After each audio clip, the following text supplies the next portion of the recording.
अरे ऐक ना, मी आत्ताच एक जॉब सुरू केलाय. विचार करतोय क्रेडिट कार्ड घ्यायचा जो चांगले रिवॉर्ड्स देईल. तू कोणता सजेस्ट करशील? हो ना यार, किती टेन्शन येतं ना या सगळ्यात. पण ऐक ना, एक कार्ड आहे जो खूप इझी प्रोसेसने मिळतो, काही गोंधळ नाही. हे आहे Kotak 811 dream different credit card. या क्रेडिट कार्ड साठी ना क्रेडिट स्कोरची गरजच नाही. बघ, अगदी सोपं आहे. फक्त एक फिक्स डिपॉझिट करायचं. म्हणजे समज तू 1 लाखाचा फिक्स डिपॉझिट केलास तर तुला त्यावर 90% म्हणजे 90,000 रुपये क्रेडिट लिमिट मिळेल. आणि जर पुढे तुला लिमिट वाढवायची असेल तर अजून डिपॉझिट ऍड करायचं. आणि हो, यामुळे ना तुझा क्रेडिट स्कोर पण बिल्ड होतो.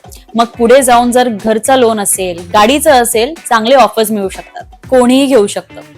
नोकरी करणारा असो, स्टुडंट असो, फ्रीलान्सर असो किंवा मग हाऊसवाईफ पण, सगळ्यांसाठी आहे. पण बेनिफिट्स इथेच संपत नाही. 1000चं अमेझॉन वाउचर माइलस्टोन बेनिफिट्स म्हणून, 250चं वेलकम गिफ्ट वाउचर, 3 महिन्याचं OTT प्ले सबस्क्रिप्शन फक्त ₹1, फ्यूल आणि रेल्वे सरचार्जवर पण सूट, आणि तुझ्या प्रत्येक 100 रुपयाच्या ऑनलाईन स्पेंडवर तुला 4 रिवॉर्ड पॉइंट मिळतील. आणि असे अनेक बेनिफिट्स आहेत. आणि बेस्ट पार्ट म्हणजे लाईफ टाइम फ्री आहे कार्ड. तू फक्त 10,000 डिपॉझिट करून आता स्टार्ट करू शकतोस. आणि कार्ड वापरत असताना तुझ्या डिपॉझिटवर तुला इंटरेस्ट मिळत राहील. म्हणजे इंटरेस्ट पण, रिवॉर्ड्स पण आणि क्रेडिट स्कोर पण, सगळं एकत्र. हा फक्त एक कार्ड नाहीये, तुझा लाईफस्टाईल अपग्रेड आहे. खालच्या लिंकवर क्लिक करा आणि नवीन 811 सुपर सेव्हिंग अकाउंट आता ओपन करा, जिथे तुम्हाला तुमच्या स्पेंड्सवर 5% कॅशबॅक मिळतील. आणि Kotak 811 dream different credit card साठी आजच अप्लाय करा.